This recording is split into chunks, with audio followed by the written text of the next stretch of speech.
আসসালামু আলাইকুম। স্বাগতম সবাইকে। কুকিং হাউজের আজকের আয়োজনে আপনাদের জন্য নিয়ে এসেছি ভীষণ মজাদার একটি রেসিপি।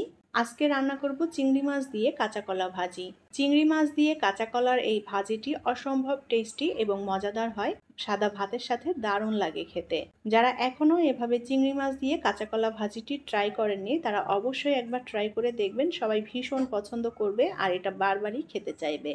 তাহলে চলুন কিভাবে চিংড়ি মাছ দিয়ে কাঁচা কলা ভাজি করি সেটা দেখে নেই।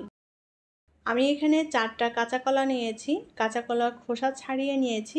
পরিমাণে যে যতটা ভাজি করতে চান কাঁচা কলা সেভাবে নিয়ে নিতে হবে। আর কাঁচা কলার সাথে আমি একটু আলু মিক্স করে দেব। আমি এখানে মিডিয়াম সাইজের 3টে আলু নিয়েছি। এখন এই কাঁচা কলা এবং আলু আমি চিকন কুচি করে কেটে নেব। কাঁচা কলাগুলো আমি চিকন কুচি করে কেটে নিয়েছি আর খুব ভালোভাবে ধুয়ে পরিষ্কার করে নিয়েছি কলা। আর আলুটাও আমি কেটে নিয়েছি। আলু এবং কাঁচা কলা আমি একই রকম সাইজ করে কেটে নিয়েছি। ভাজার জন্য প্যানে আমি 3 টেবিল চামচের মতো তেল দিয়ে দেব। এখন এই তেলের মধ্যে দিয়ে দেব আস্ত জিরা হাফ চা চামচ পরিমাণে। আর দিয়ে দেব তেজপাতা, 2টা তেজপাতা ছোট টুকরো করে নিয়েছি। 1 টেবিল চামচ পরিমাণ দিয়ে দেব কুচি করা রসুন। আর দিয়ে দেব পেঁয়াজ কুচি। আমি এখানে 3টা মিডিয়াম সাইজের পেঁয়াজ কুচি করে নিয়েছি। এখন এই রসুন পেঁয়াজটা আমি একটু ভেজে নেব। চাইলে এখানে একটু আদা কুচিও ব্যবহার করা যায়। আমি আদা কুচিটা দিচ্ছি না, শুধু রসুন কুচি দিয়েছি। সুন্দর করে নেড়েচেড়ে পেঁয়াজ রসুন আমি হালকা লাল করে ভেজে নিয়েছি। এখন এই পেঁয়াজ রসুনের মধ্যে দিয়ে দেব চিংড়ি মাছ। আমি এখানে ছোট চিংড়ি নিয়েছি, বেছে কুটে পরিষ্কার করে খুব সুন্দর করে ধুয়ে নিয়েছি। চাইলে এখানে ফ্রেশ চিংড়ির পরিবর্তে শুটকি চিংড়ি দিয়েও একইভাবে ভেজে নেওয়া যাবে। পেঁয়াজ রসুনের সাথে চিংড়ি মাছটা একটু ভেজে নিয়েছি। এখন লবণ দিয়ে দেব স্বাদ মতো। শুকনো মরিচের গুঁড়া দিয়ে দেব কিছুটা।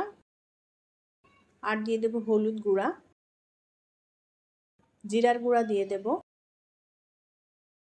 আর দিয়ে দেব ধনিয়ার গুঁড়া। সব মশলাটাই আমি হাফ চা চামচের কম পরিমাণে দিয়েছি।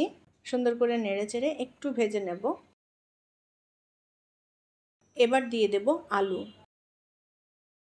আলুটা এখন মশলার সাথে নেড়েচেড়ে একটু ভেজে নেব। কলার তুলনায় আলুটা একটু শক্ত, যার কারণে আলুটা আগে দিয়ে একটু ভেজে নিচ্ছি। চুলার আঁচ অল্প রেখে ভেজে নেব যাতে আলুটাও একটু সিদ্ধ হয়ে যায়।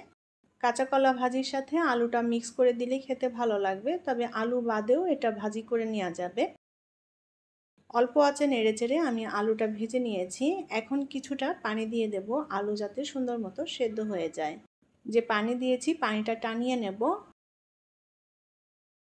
উল্টাপাল্টা করে নেড়ে দেব যাতে আলু সুন্দর মতো সেদ্ধ হয়ে যায়। এখন এর মধ্যে দিয়ে দেব কেটে রাখা কাঁচা কলা। কাঁচা কলা দিয়ে সুন্দর করে নেড়েচেড়ে মিলিয়ে নেব। কাঁচা কলা সেদ্ধ হতেও খুব বেশি একটা সময় লাগে না, ঝটপট করে এই কাঁচা কলার ভাজিটি তৈরি করা যায়।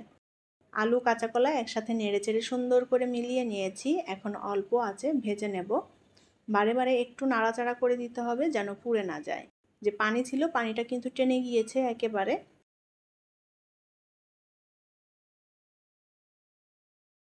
এখন এর মধ্যে দিয়ে দেব কাঁচামরিচ কুচি। টেস্ট অনুযায়ী অ্যাড করে দিতে হবে কাঁচামরিচ। নেড়েচেড়ে মিলিয়ে নেব। চুলার আঁচ অল্প রেখে এখন কাঁচা কলাটা একটু লাল লাল করে ভেজে নেব। কাঁচা কলা কিন্তু অলরেডি সেদ্ধ হয়ে গিয়েছে, খুবই অল্প সময় লাগে কাঁচা কলাটা সেদ্ধ হতে। আর এখানে কাঁচা কলাটা চিকন কুচি করে কাটা ছিল, তাই খুব বেশি একটা সময় লাগেনি এটা সেদ্ধ হতে। চুলার আঁচ অল্প রাখতে হবে যেন পুড়ে না যায়, আর বারে বারে একটু নেড়েচেড়ে দিতে হবে। কাঁচা কলার এই ভাজিটি অনেকভাবেই করা যায়, তো আজকে আমি চিংড়ি মাছ দিয়ে করলাম। চিংড়ি মাছ দিয়ে এই ভাজিটি খুবই মজার হয়। যারা এখনও চিংড়ি মাছ দিয়ে কাঁচা কলার এই ভাজিটি ট্রাই করেননি তারা অবশ্যই একবার ট্রাই করে দেখবেন, সবাই ভীষণ পছন্দ করবে খেতে। চিংড়ি মাছ দিয়ে কাঁচা কলা ভাজা কমপ্লিট। এখন এটা নামিয়ে নিয়ে পরিবেশন করব।